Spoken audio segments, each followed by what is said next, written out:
नमस्कार, मी डॉक्टर कविता राणे. लक्षवेधीमध्ये आपल्या सर्वांचं स्वागत. गेल्या 2-3 दिवसांपासून देशभरामध्ये जे काही सुरू आहे, जी दृश्य दिसतात, ज्या चर्चा होत आहेत, त्यावरून सर्वसामान्य माणसाच्या मनात एकच प्रश्न आहे: महागाईचं संकट गहिरं होणार का? आणि याला कारण आहे प्रामुख्याने पंतप्रधान नरेंद्र मोदी यांनी केलेलं आवाहन आणि त्या आवाहनामागची पार्श्वभूमी. देशातल्या प्रत्येकाने कमीत कमी इंधन वापरण्याचा प्रयत्न करा. देशातल्या प्रत्येकाने पुढचं किमान वर्षभर सोनं खरेदी करू नका, अशा आशयाची किमान 9 आवाहनं पंतप्रधान नरेंद्र मोदी यांनी देशवासियांना केली. याची सुरुवात सरकार आणि सरकारचे मंत्री स्वतःपासूनच का करत नाहीत असा सवाल उपस्थित झाल्यानंतर कालपासून देशभरातल्या वेगवेगळ्या नेत्यांनी स्वतःपासून याची सुरुवात केली. आज अनेकांच्या ताफ्यांमधल्या गाड्या कमी झाल्या.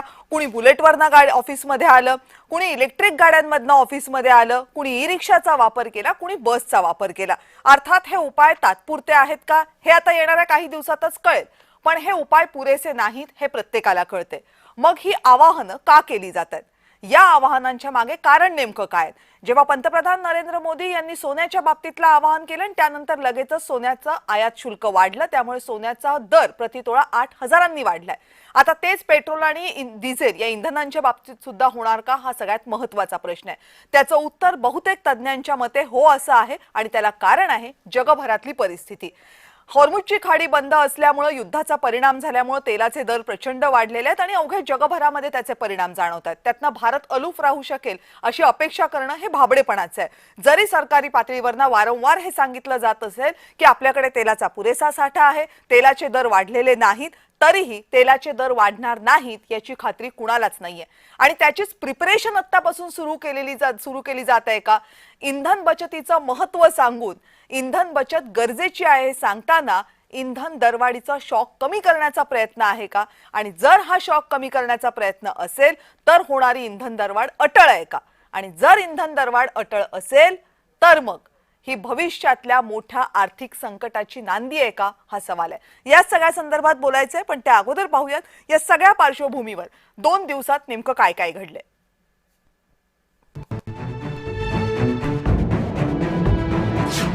इराण युद्ध सुरू झाल्यापासून प्रत्येकाला इंधन साठ्याबद्दल हुरहुर लागली. पंतप्रधान नरेंद्र मोदी यांनी रविवारी इंधन बचतीचं आवाहन केल्यापासून सामान्य माणसाची चिंता आणखी वाढली आहे. पंतप्रधान नरेंद्र मोदी यांनी स्वतःचा ताफा कमी केला. त्याचं अनुकरण मुख्यमंत्री देवेंद्र फडणवीसांनीही केलं. आज तर मुख्यमंत्री बुलेटवर बसून विधान भवनात पोहोचले. प्रधानमंत्री महोदयांनी जे काही निर्देश दिलेले आहेत ते देशहिताकरता आहेत आणि म्हणून आपापल्या परीनं जे जे करता येईल ते करण्याकरता आम्ही सगळे प्रयत्न करतो आणि म्हणून सिम्बॉलिकली त्याचा प्रचार झाला पाहिजे. आणि जेव्हा राज्यातले नेते मंडळी अशा प्रकारे प्रचार करतात तर ते लोकांपर्यंत पोहोचतं. म्हणून मी आज या ठिकाणी मोटरसायकलने आलेलो आहे. अन्य सर्व मंत्र्यांनी सुद्धा आपापले ताफे कमी केलेत. उद्योग मंत्री उदय सामंत यांनी आपल्या ताफ्यामध्ये फक्त इलेक्ट्रिक कार्सच असतील याची खबरदारी घेतली आहे. पुढचे 6 महिने कोणताही मोठा शासकीय कार्यक्रम आयोजित करणार नाही असा निर्णय फडणवीस सरकारनं घेतलाय.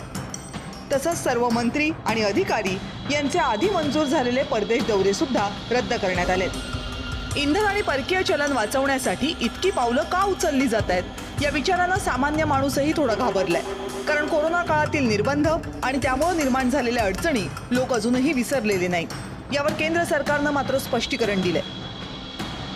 भारताकडे 60 दिवस पुरेल इतका कच्च्या तेलाचा साठा आहे. तसंच 45 दिवस पुरेल इतका LPGचा साठा आहे. 60 दिवस पुरेल इतका नैसर्गिक वायूचा साठा आहे. या व्यतिरिक्त दररोज कच्च्या तेलाची आयातही सुरूच आहे. बहुत सारे ऐसे PNG उपभोक्ता हैं जिनके पास PNG और LPG कनेक्शन दोनों हैं. ऐसे लगभग 57,200 उपभोक्ताओं ने अपने LPG कनेक्शन को सरेंडर किया है. हमारे रिटेल आउटलेट, जैसा मैं आपको पहले बता चुकी हूँ, नॉर्मल ऑपरेट कर रहे हैं और रिटेल प्राइस पेट्रोल और डीजल का स्टेबल है और कोई उसमें बढ़ोतरी अभी तक नहीं की गई है. असं असलं तर येत्या काही दिवसात इंधनाचे दर वाढण्याचीही शक्यता आहे. रिझर्व्ह बँकेचे गव्हर्नर यांनी तसं बोलूनही दाखवले. त्यामुळे नजीकच्या काळात इंधनासाठी जादा पैसे मोजायला तयार राहायला हवं हे मात्र नक्की. ब्युरो रिपोर्ट, जय महाराष्ट्र. या सगळ्या संदर्भात बोलण्यासाठी आपल्या सोबत आहेत भाजप महिला मोर्चाच्या उपाध्यक्षा वर्षा भोसले. वर्षाताई नमस्कार. नमस्कार. काँग्रेसचे प्रवक्त्या संध्या सव्वालाखे काही वेळातच आपल्या सोबत या चर्चेमध्ये असतील. आंतरराष्ट्रीय विषयांचे अभ्यासक चंद्रशेखर नेने आपल्या सोबत आहेत. नेने सर नमस्कार. नमस्कार. आणि निवृत्त लष्करी अधिकारी आणि आंतरराष्ट्रीय विषयांमधले जाणकार अभ्यासक लेफ्टनंट कर्नल सतीश ढगे आपल्या सोबत आहेत. सर नमस्कार. नमस्कार. सतीश सर, युद्ध जरा थांबते, स्वल्पविराम अल्पविराम मिळाल्यापासून तुम्हालाही थोडासा आराम मिळाला होता, पण आता पंतप्रधानांनी आवाहन केल्यानंतर तुम्हाला आता जास्त काळ आराम आम्हाला पण देता येणार नाही. काय या आवाहनाचा अर्थ काढता तुम्ही? इंधन दरवाढ अटळ दिसतीये आता? नक्कीच डॉक्टर कविता, आपल्याला जर आठवत असेल तर आपण या सगळी जी एक प्रकारे युद्धाची पार्श्वभूमी निर्माण झाली होती त्याच्या सुरुवातीच्या दिवसांमध्येच त्या ठिकाणी सांगितलं होतं की जरी हे युद्ध त्या क्षणाला जरी थांबलं तरी ज्या प्रकारचा सगळा परिणाम भारतावर आणि एकूण जगाच्या अर्थव्यवस्थेवर होतोय त्या अनुषंगानं काही आठवड्यांच्या नंतर प्रत्येक व्यक्तीला या सगळ्या गोष्टींचा सामना करावा लागेल आणि तसंच काहीच आपल्याला होताना त्या ठिकाणी दिसतंय. आज घडीला तुमचा जर मुख्य प्रश्न हा असेल की नरेंद्र मोदी यांनी हे जे आवाहन केलेलं आहे तर हे त्यांना का करावं लागलं किंवा कशा प्रकारचं चित्र निर्माण होतंय?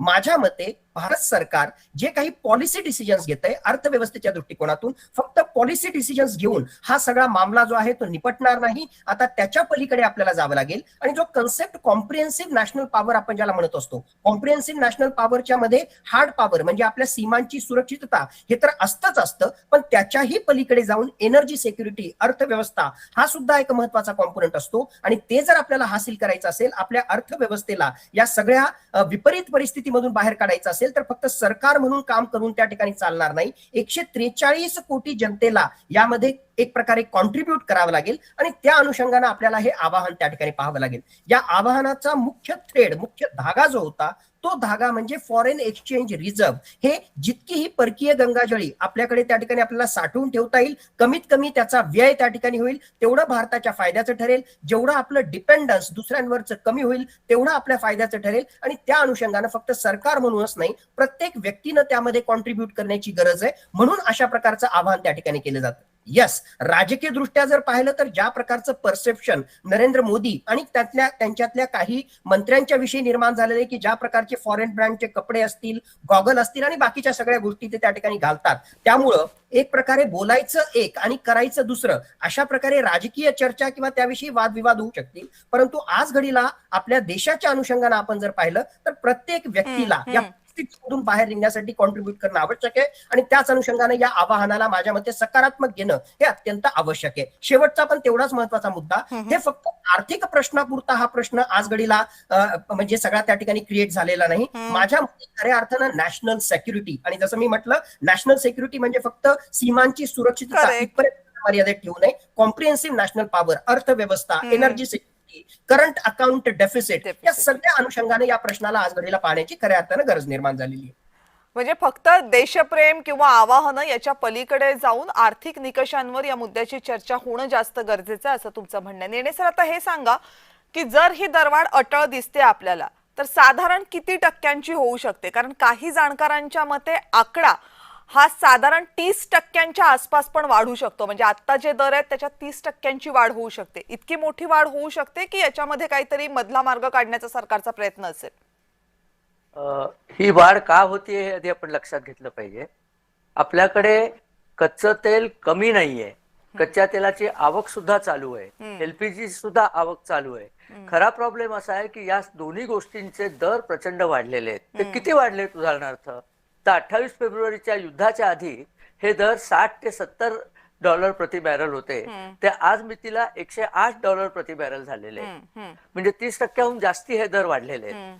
आता हे वाढलेले दर जसेच्या तसं जर हे आपल्याला लोकांकडे पास ऑन करायचं झालं तर 30% भाववाढ आपण अपेक्षित करू शकतो. म्हणूनच तज्ञ बरेचदा 30% म्हणतात, पण माझ्या मते तसं होणार नाही. सरकार त्याच्यामधला थोडा टॅक्सचा पोर्शन कमी करेल आणि जनतेपुढे 30% पर्यंत भाववाढ जाणार नाही. माझा स्वतःचा अंदाज आहे 15% पर्यंत भाववाढ सुरुवातीला होईल. याच्यात एक लक्षात घ्या की ही जी भाववाढ आहे ही आत्ताच्या मितीला आहे. कुणी सांगावं येत्या 1-2 महिन्यामध्ये ही जी शिष्टाई चालली आहे वेगळ्या वेगळ्या प्रकारची, किंवा इराण शरण येईल किंवा अमेरिका इराणचं काहीतरी भांडवली होईल आता ट्रम्प चीनला गेलेले आहेत. चीनला जर ट्रम्पनी चीनला मनवलं आणि चीननी जर इराणला सांगितलं आम्ही तुम्हाला मदत करत नाही, तुम्ही आता शरण या, तर तेही शक्य आहे. पण हे सगळं झालं तरीही लक्षात घ्या, उद्या होर्मुझची सामुद्रधुनी ओपन झाली तरी तज्ञांचा अंदाज आहे की साधारणपणे जुलै ते ऑगस्ट पर्यंत सप्लाय रेग्युलर होत नाही. त्यात बऱ्याच अडचणी असतात. ऑगस्टच्या पुढेच भाव नॉर्मल व्हायला सुरुवात होईल आणि साधारण लोक म्हणतात नोव्हेंबर पर्यंत परत आपण $70-80 पर्यंत क्रूडला पोहोचू. ही तज्ञांची सांगणी आहे. नाही, ही इन्फॉर्मेशन खूप महत्वाची आहे की साधारण नोव्हेंबर पर्यंत या सगळ्याचे चटके आपल्याला सहन करावे लागतील, प्रोव्हाइडेड जर आता होर्मुझची खाडी ओपन झाली, या सगळ्या शिष्टाईला यश आलं तर. ते जर वाढलं तर कदाचित हा 2027 पर्यंत आपल्याला सगळ्यांना शॉक सहन करावा लागू शकतो. महिला मोर्चाच्या उपाध्यक्षा भाजपच्या वर्षा भोसले आपल्यासोबत आहेत. वर्षाताई, आता प्रश्न असा उपस्थित होतोय की सर्वसामान्य मनातला प्रश्न आहे की आता ही आवाहनाची भाषा केली जाते, नेत्यांकडनं हे सगळं दाखवलं जातंय, देशप्रेम याच्याशी जोडलं जातंय, पण जेव्हा खरोखर याच्यावर उपाय करण्याची गरज होती तेव्हा मात्र सरकार निवडणुकांमध्ये मशगूल राहिलं. जोपर्यंत निवडणुका होत्या तोपर्यंत कुणी इंधन बचतीबाबत ब्र पण काढला नाही आणि आता मात्र सरकार म्हणते इंधन बचत करायची आहे. मग 75 दिवस काय फक्त निवडणुका होत्या म्हणून सरकार वाट बघत होतं का? कविताजी, सगळ्यात महत्वाचं, आपल्या देशामध्ये 2022 नंतर इंधन दरवाढ झालेलीच नाही. आपल्याकडे इंधन, बोला, तुमचा आवाज येतो. होय होय होय, येतोय बोला. आपल्याकडे इंधन दरवाढ 2022 पासून झालेली नाही, पण जगभरामध्ये इंधनाचे भाव वाढलेले नव्हते का? तर निश्चितपणे वाढलेले होते. पण सरकारने त्या अनुषंगाने ज्या उपाययोजना करणं होतं आणि जे येणारं तेल कंपन्यांचं प्रॉफिट होतं त्याच्यातून नियोजन केलेलं होतं. पण आता जे जागतिक युद्धाचं संकट आहे, या युद्धाच्या संकटाचा विचार केला पाहिजे. आणि आता हे युद्ध पारंपरिक पद्धतीनेच लढलं जात नाहीये, ते फक्त जे सीमेवर लढलं जायचं, तर आता सर्वसामान्य माणूस सुद्धा या युद्धाचा एक अविभाज्य भाग झालेला आहे. आणि मग तो फ्रंट लाईनवर आलेला आहे सर्वसामान्य माणूस. आणि म्हणूनच आज सगळं जग ही समस्या फेस करतंय की फक्त भारतामध्येच हे होतंय असं भाग नाही, इतर देशांमध्ये तर अनेक दिवसांपासून नियोजन आहे. भारताने अतिशय शिस्तबद्ध पद्धतीने आपल्याला काय करता येतं आणि मग आता आपण काय करू शकतो, तर त्या अनुषंगाने अतिशय शिस्तबद्ध पद्धतीने या फ्रंटलाईन सोल्जरला म्हणजे सर्वसामान्य नागरिकालाही इन्व्हॉल्व्ह करून त्या देशाची आर्थिक स्थिती समृद्ध ठेवण्यासाठी आज ज्या पद्धतीने आपण पुढे जातोय ती राखण्यासाठीच हे केलेलं नियोजन आहे.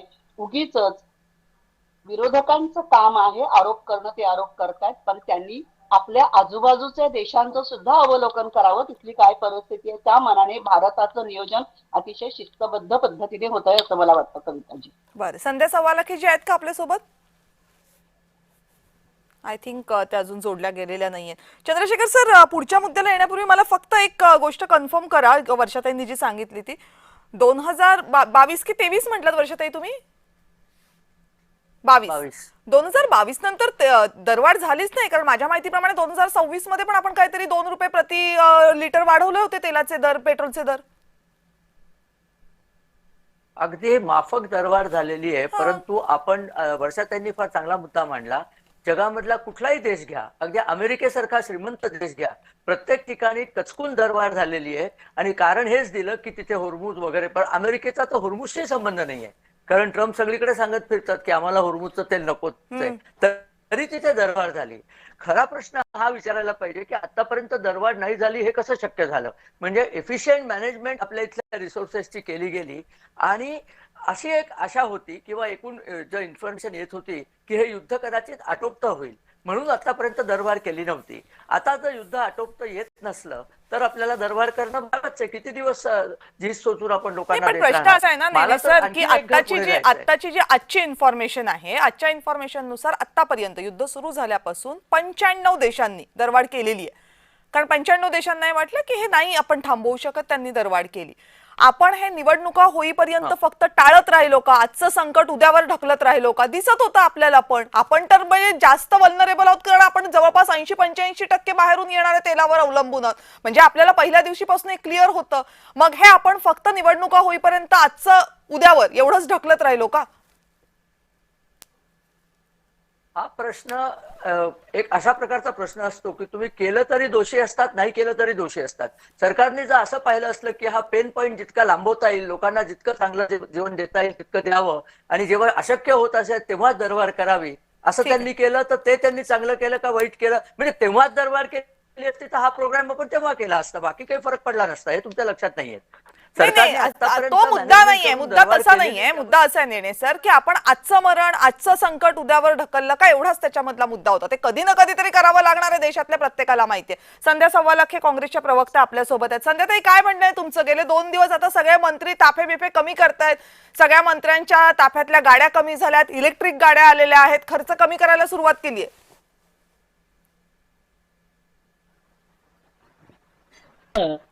की आपल्याला माहिती आहे की नाही माहित नाही, पण काल एमपी मध्ये सौभाग्य सिंग म्हणून आहे, ज्यांनी एका आपलंच मी बघितलं, आपल्याच याच्यावर बघितलं की ते 700 गाड्या घेऊन होते. म्हणजे मी प्रसार माध्यमावर कविताजी तुमचंच बघितलेलं आहे, मी काही स्वतःच काही सांगत नाहीये. त्यांना चार्ज घेण्यासाठी 700 गाड्या घेऊन जाव्या लागल्या. दुसरं, पाठ्यपुस्तक मंडळाचे अध्यक्ष तुम्ही जे सांगितलं, नंतर सत्येंद्र सिंग काहीतरी होतं, ते स्वतः मात्र इलेक्ट्रिक गाडीमध्ये आले, पण त्यांच्या मागे सुद्धा 400 गाड्या होत्या. अमित सानपजी हे काल मुंबईमध्ये फिरले, ते सुद्धा 25 ते 50 गाड्या घेऊन फिरले. मला सांगा, ह्या सर्वांची आवश्यकता होती का? यांच्यासाठी नियम नाही आहे का? म्हणजे भाजपाने जे नियम लावले आहे ते सर्वसामान्य जनतेसाठी आहे की ते फक्त नाटक आहे, हे त्यांनी सांगावं. महाराष्ट्र यामध्ये मागं नाही ना. आज जे करतायत ते काय, मला असं वाटतं इव्हेंट आहे की टेस्ट अँड ट्रायलिंग आहे. आज जर हे ई रिक्षामध्ये फिरतायत किंवा जे काय आज बघितलं सीएम साहेब काहीतरी मोटरसायकलवर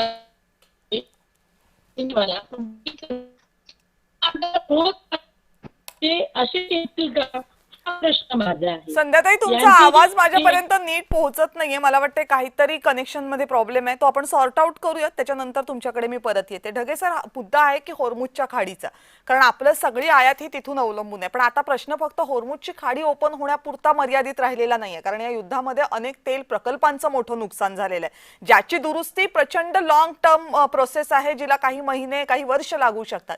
या सगळ्याचा विचार करता जरी होर्मुज ओपन झाली तरी साधारण किती वेळ लागू शकतो सगळ्याच देशांचा पुरवठा किमान नॉर्मलला येईपर्यंत? नक्कीच. पहिली गोष्ट, होर्मुजची सामुद्रधुनी जरी असं आपण मानलं की आज घडीला ओपन झाली, तरी सुद्धा ज्या प्रकारे त्या ठिकाणी स्ट्रँडेड व्हेसल्स आहेत, म्हणजे या मालवाहतूक करणाऱ्या जहाजा तिथे अडकून पडलेल्या आहेत, ऑलमोस्ट 1000च्या संख्येमध्ये या जहाज आहेत, ही सगळी वाहतूक या चिंचोळ्या प्रदेशामधून नॉर्मलाइज होण्यासाठी कमीत कमी 3 ते 5 महिन्यांचा कालावधी त्या ठिकाणी लागणार. एक गोष्ट, या सप्लाय चेन ज्या टोटल डिस्टर्ब झालेल्या आहेत त्याला पूर्णतः एक प्रकारे पूर्ववत होण्यासाठी कमीत कमी 6 महिने ते 1 वर्षाचा कालावधी त्या ठिकाणी लागणार. आणि तुम्ही जो योग्य रेफरन्स त्या ठिकाणी दिला, कतारवर जे जबरदस्त त्या ठिकाणी हल्ले झाले आणि जगाला मोठ्या प्रमाणामध्ये एलएनजीचा सप्लाय याच कतारमधून त्या ठिकाणी होतो, आणि कतारनं स्वतः त्या ठिकाणी सांगितलेलं आहे की आम्ही आता एलएनजीचं प्रोडक्शन हॉल्ट केलेलं आहे, थांबवलेलं आहे, याला पुन्हा पूर्ववत आणण्यासाठी कमीत कमी आम्हाला 3 ते 5 वर्षांचा कालावधी लागणार. भारतासारखं राष्ट्र जे मोठ्या प्रमाणामध्ये एलएनजी आयात करतं, आणि हे एलएनजी याच्यासाठी महत्वाचं आहे कारण याच एलएनजीचा वापर करून भारतामध्ये मोठ्या प्रमाणामध्ये युरिया या फर्टिलायझरचं सुद्धा उत्पादन होतं. भारतासारखा कृषी प्रधान देश जर अशा प्रकारचा एलएनजीच भारतामध्ये जर योग्य प्रकारे पुढच्या काही वर्षी येणार नसेल आणि त्याच्यामुळे युरियाचं प्रोडक्शन जर हॅम्पर होणार असेल, तर अल्टिमेटली आपली फूड सिक्युरिटी, अल्टिमेटली आपली कृषी प्रधान व्यवस्था ही सुद्धा येणाऱ्या काही वर्ष या सगळ्या ज्या फटक्याला जे आहे त्याला त्या ठिकाणी सामोरं जावं लागणार आहे. म्हणूनच फूड क्रायसिस असो, म्हणजे फूड सिक्युरिटी संबंधित, फर्टिलायझरशी संबंधित, फ्युएलशी संबंधित 1 करोड जनता जी ऑलरेडी या अरब राष्ट्रांमध्ये आणि हे युद्ध ज्या प्रकारे चिघळत चाललेलं आहे त्यांच्या नोकरीशी संबंधित, त्याचबरोबर त्यांच्या सुरक्षिततेशी संबंधित. इमॅजिन करा, खरोखरच हे युद्ध असं चिघळत गेलं जे ऑलरेडी दुर्दैवानं त्या ठिकाणी होत आहे. फक्त इराणचा हा प्रश्न नाही, त्या पश्चिम आशियामध्ये काम करणारे हे जे लोक आहेत, साधारणतः 1 करोड लोक जे आहेत,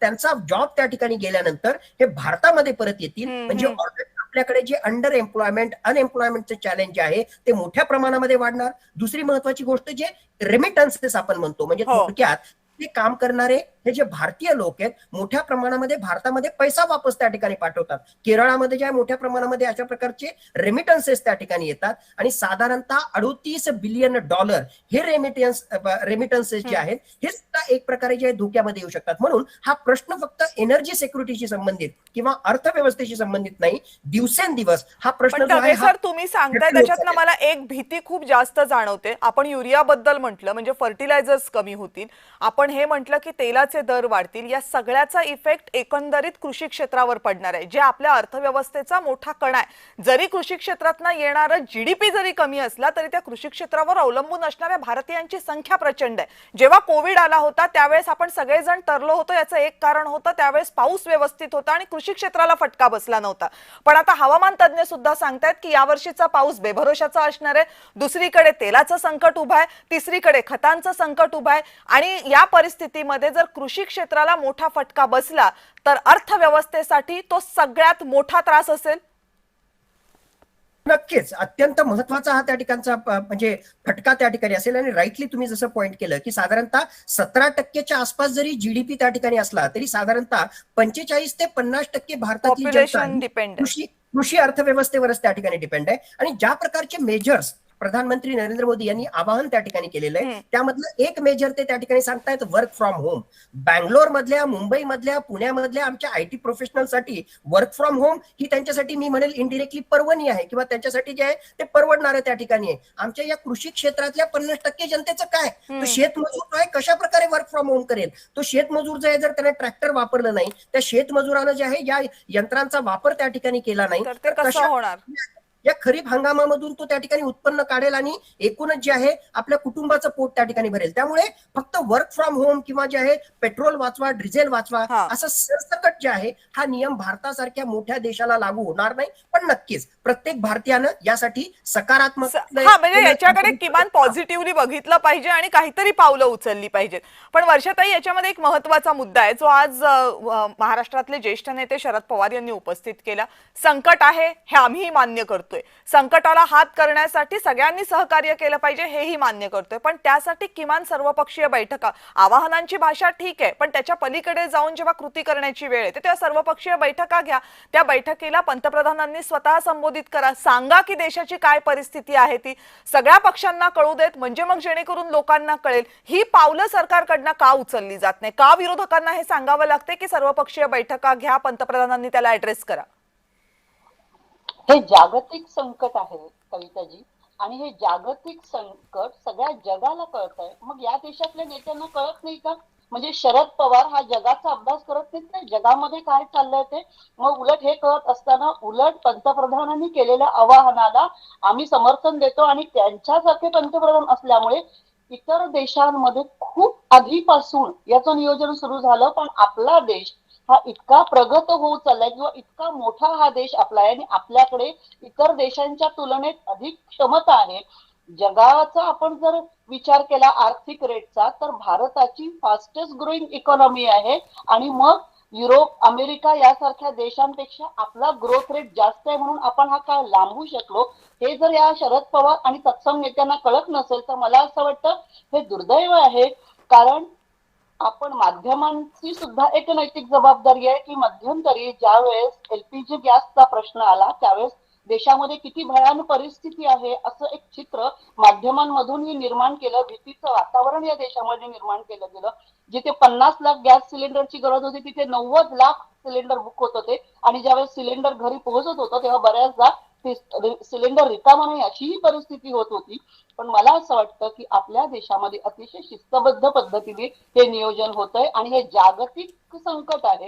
हे नाही पण असं आहे की आपल्याला उपाय करावेच लागले ना. म्हणजे आजही याची गॅसची संकट काय पूर्ण कमी झालेलं नाहीये. सिलेंडर्स काय सगळ्यांना व्यवस्थित जसं आपल्याला ह्या संकटाच्या आधी मिळत होतं तसं मिळत नाहीये. त्यामुळे माध्यमांनी याच्यामध्ये काही केलं असा दोष लावण्यापेक्षा जी आहे ती एक ही परिस्थिती मान्य केली पाहिजे. आणि दुसरी गोष्ट मी तुम्हाला प्रश्न एवढाच विचारला की जर जागतिक संकट आहे, जर अख्ख्या देशाला या संकटाचा सामना करायचा आहे तर मग सर्वपक्षीय बैठकीची जर साधी मागणी होत असेल तर त्यामध्ये विरोधकांना काही कळत नाही असं म्हणण्यात काय हशील आहे. एक मिनिट ताई, लक्षात घ्या कविताजी काय म्हणाले पंतप्रधान, की सर्वसामान्य माणसाने, की जो माझं महिन्याचं डिझेल मी किती वापरत होतो त्याच्यावरती जर मी बचत आली तर, कारण इसेन्शियल नीड्स आणि अनइसेन्शियल नीड्स हे जर माझ्या देशातल्या नागरिकांना कळत नसेल तर ही वर्षाताई, जबाबदारी अहो आहे. मुद्दा तर तो आपण- नाहीये, पण आपल्याला त्याच्या पुढे जावं लागणार आहे ना. आवाहनाची भाषा ही ठीक आहे, पण त्याच्या उपाय त्याच्या पुढे सुरू होणार आहेत ना. सोनं खरेदी करू नका हे आवाहन करून आपण थांबलो का? नाही, आपल्याला सोन्यावरचं आयात शुल्क वाढवावं लागलं जेणेकरून सोनं महाग होईल. तो प्रॅक्टिकल उपाय होता, तो केला आपण. आवाहनांच्या पुढची भाषा ना, म्हणजे आवाहन ठीक आहे, सगळ्यांना या जाणीव करून देणं. मुद्दा हा आहे की जर संकट गहिरं होत असेल तर त्याबद्दल सगळ्यांना सांगावं तर लागेल ना आपल्याला. फक्त आवाहनांनी थोडी होणार आहे. मला असं वाटतं की हा फक्त विरोधाला विरोध. मी परत सांगते कविताजी की हे जागतिक संकट आहे, जगाच्या पटलावरती काय चाललंय हे समजून न घेता आम्हाला इन्व्हॉल्व्ह केलं नाही, कारण आम्ही इन्व्हॉल्व्ह झालो तर काय वेगळं होणार. आता जे पंतप्रधान मोदींनी सांगितलं तर उलट त्याला समर्थन द्या. देशाचे पंतप्रधान सांगतायत की आपण सगळे फ्रंटलाईन सोल्जर आहोत, सगळ्यांनी एकत्रित येऊया आणि लढूया ना. हा संकट, हा जगावरती आलेलं संकट नाही, आहे प्रश्न आणि आहे भारत सर, त्या- एक मिनिट. मग याचा अर्थ की विरोधकांनी या सगळ्या, किंवा विरोधकांनी काय, विरोधक म्हणजे काय, ते फक्त राजकीय पक्ष नाही आहेत ना, त्याच्यामध्ये सर्वसामान्य जनता आहे त्याच्यामध्ये. मग सगळ्यांनी जर ही मागणी केली की आम्हालाही हे सांगा की नेमकं काय चाललं, तर ती मागणी तर चुकीची नाहीये ना. ते तर आपण तसं ठरवू शकत नाही. एनिवेज, वेळ कमी होत चालले. संध्याताई, तुमचं कनेक्शन रिस्टोर झालं असेल तर तुमची शेवटची कमेंट. ओके. मला वर्षाताईंना सांगायचं आहे, माझा आवाज येतोय? येतोय, बोला. मला वर्षाताईंना सांगायचं आहे की वर्षाताई, तुम्ही सुद्धा अंधभक्ता असं मला वाटतं. ज्यावेळेस 5 राज्याच्या निवडणुका चालू होत्या आणि जेव्हा 95 देशांनी दरवाढ केली, त्यावेळेस यांचे 56 छातीचे जे लोक होते आणि त्याच्या खालचे जे लोक होते ते सांगत होते की दरवाढ होणार नाही. पेट्रोल, डिझेल आणि गॅस बद्दल तर त्यांनी सांगितलं. गॅसचा तुटवडा आज सुद्धा आहे वर्षाताई, आणि दरवाढ मात्र त्यावेळेस होणार नाही हे सांगण्यात येत होतं. आज तुम्ही सांगताय शरद पवार साहेबांना कळत नाही का?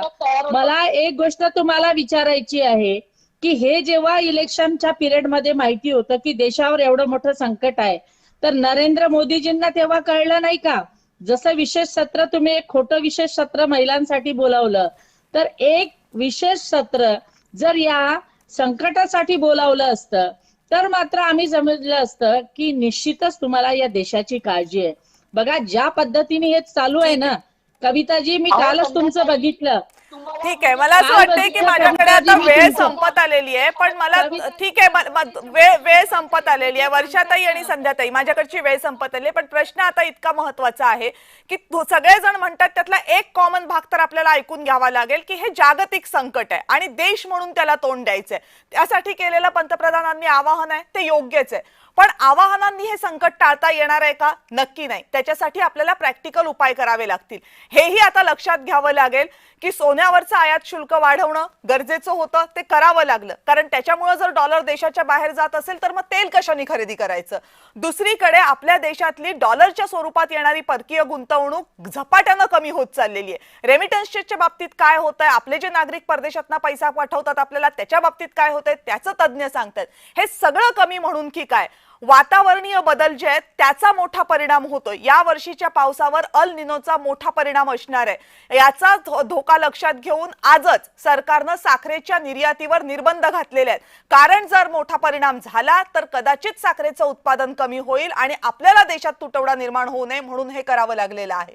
म्हणजे लक्षात घ्या, जेव्हा संकट येतं तेव्हा चारही बाजूंनी येतं, आणि जर ते चारही बाजूंनी येत असेल आणि देश म्हणून त्याला उत्तर द्यायचं असेल तर देशातल्या सगळ्यांपुढे सत्य परिस्थिती येणं आणि सुसंवाद असणं हे गरजेचं आहे.